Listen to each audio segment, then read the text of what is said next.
এই যে কয়দিন আগে শরীফ ওসমান হাদি, জুলাই যোদ্ধা, তরুণ বিপ্লবী, দুনিয়া থেকে চলে গেলেন। মৃত্যুর মাত্র কয়েকদিন আগে তিনি আমাদের আসুন্নাহ ফাউন্ডেশনের রিক্সা চালক ভাইদের জন্য আমরা একটা প্রোগ্রাম করেছিলাম, তিনি সেটার শেয়ার দিয়ে, সেটার প্রশংসামূলক বাক্য লিখে সেটার প্রচারণায় সামিল হয়েছিলেন। আমাদের স্মরণকালে বাংলাদেশে অন্য কোনো তরুণের মৃত্যুতে এইভাবে সারা দেশে এত মানুষের এত আবেগ, এত ভালোবাসা আমরা কেউ কখনো বাংলাদেশে দেখি নাই। কি আছে এর মধ্যে?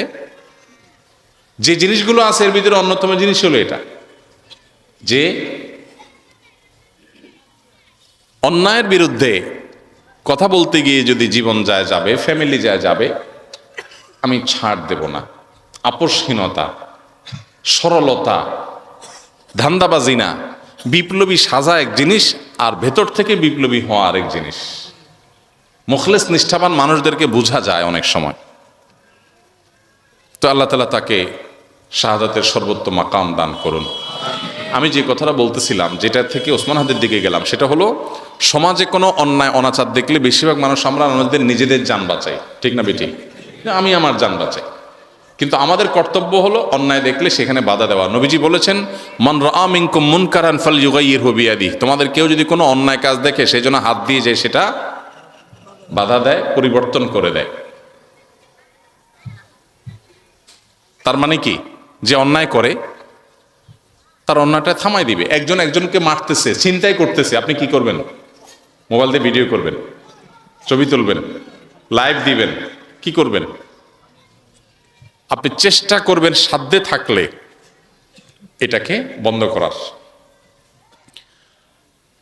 ফাইল্লাম ইয়াস্তাতি, যদি কেউ হাত দিয়ে এটাকে পরিবর্তন করতে না পারে, ফাবিলিসানিহি, তাহলে সে মুখ দিয়া ওই অন্যায় কাজটা পরিবর্তন করার চেষ্টা করবে। ফাইল্লাম ইয়াস্তাতি, মুখ দিয়াও যদি পরিবর্তন করতে না পারে, ফাবিকলবিহি, তাহলে অন্তর দিয়ে সেটাকে পরিবর্তন করার চিন্তা, পরিকল্পনা, প্ল্যান করবে, অন্তর থেকে ঘৃণা করবে। ওয়াযালিকা আযআফুল ঈমান, এটা হলো ঈমানের সবচেয়ে দুর্বল স্তর। আমাদের সমাজে বহু অন্যায় অনাচার হয়, দেখেও আমরা সবাই থাক, আমার দরকার কি, আমার তো কিছু হচ্ছে না, এই মানসিকতা আছে না নাই?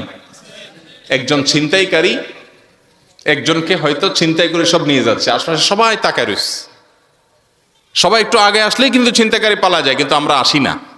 এই যে যুবকরা আমাদের গানের আওয়াজে এলাকা ফাটায় ফেলাও, বহু আকাম হয়, অপকর্ম হয়, অন্যায় হয়, কই সেখানে গিয়ে তোমার যৌবনের জোশ তো দেখাইতে পারো না যে অন্যায় আমি করতে দেব না, আমি রিস্ক নিব, সেই যুবক কি আছে আমাদের? নাই, সমাজ থেকে হারায় গেছে। যুবক ভাইরা, পাগলামি করার নাম তারুণ্য না, পাগলামি করার নাম জীবন না, হেয়ালিপনা করার নাম জীবন না। মজমাস্তি করলাম, ফুর্তি ফার্তা করলাম, গান বাজনার ভিতরে ডুবে থাকলাম, বন্ধু বান্ধব নিয়ে আড্ডা ফাড্ডা দিলাম, মাস্তানি মাতবরি করলাম, এগুলার নাম জীবন না। জীবন হলো আল্লাহ যে যৌবন দিয়েছে এটাকে আল্লাহর কাজে ব্যয় করা। আল্লাহকে সিজদা করব, আল্লাহর ইবাদত করব, আল্লাহর গোলামি করব, সমাজের উপকার করব। একটা রাস্তা ভেঙে গেছে, 10 জন যুবক মিলে রাস্তাটা বাধাই করে দিব। একটা মাদ্রাসা শুরু হয়েছে, সেটার কাজ একটু আগায় দিব। একজন মানুষের প্রতি জুলুম হচ্ছে, তাকে জুলুমের হাত থেকে রক্ষা করব। আরেকজন মানুষ হয়তো অসহায়, তাকে একটু সাহায্য করব। একজনের বোঝা অনেক ভারী হয়ে গেছে, 2 জন 3 জন যুবক মিলে তার বোঝাটা বহন করে দিব। এটার নাম জীবন।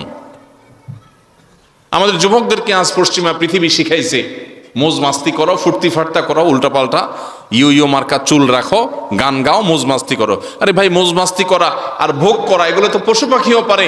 মানুষের সন্তান, তার সার্থকতা কিসে? শরীফ ওসমান হাদিরা দেখায়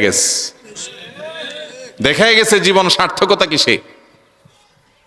আমরা যদি আমাদের প্রত্যেকটা জায়গা থেকে আমরা যদি সৎ কাজের আদেশ আর অন্যায় কাজে বাধা প্রদান করি, তাহলে ওই নবীজির ওই হাদিসের মধ্যে পড়বো, তিনি বলেছেন যে আমার উম্মতের মধ্যে কিছু লোক আছে, মাফাতিহুল খায়র মাগালিকুশ শার, ভালো কাজের চাবি, মন্দ কাজের তালা। বাস, সমাজে যে কোনো ভালো কাজে তারা আছে, আর যে কোনো খারাপ কাজে তারা বাধা প্রদান করে। আমরা যদি সবাই এরকম সোচ্চার হই, তাহলে সমাজে আর কোনো জুলুম থাকবে? কেউ মাস্তানি করতে আসছে, সমাজের সবাই যদি বলে না মাস্তানি চলবে না, একজন নিরীহ মানুষের উপর মাস্তানি আমরা সহ্য করব না, আমরা যদি দাঁড়ায় যাই, তাহলে আর মাস্তানি কেউ করতে পারবে? কিন্তু আমরা চিন্তা করি আমি তো ভালো আছি, ওনার উপরে মাস্তানি করতেছে, উনি বুঝে বেড়াক, আমি আমার জান বাঁচে থাক, না দেখার ভান করি। এই স্বার্থপর মানুষ কখনো ভালো মুসলমান হতে। আমরা বেশিরভাগ মুসলমানরা নামকে অস্তে মুসলমান, নামাজ কালাম পড়ি, রোজাও রাখি, দান সাদাকাও করি, সবই করি, কিন্তু আমরা স্বার্থপর। এই স্বার্থপর মানুষ কখনো ইমানদার হতে পারে না।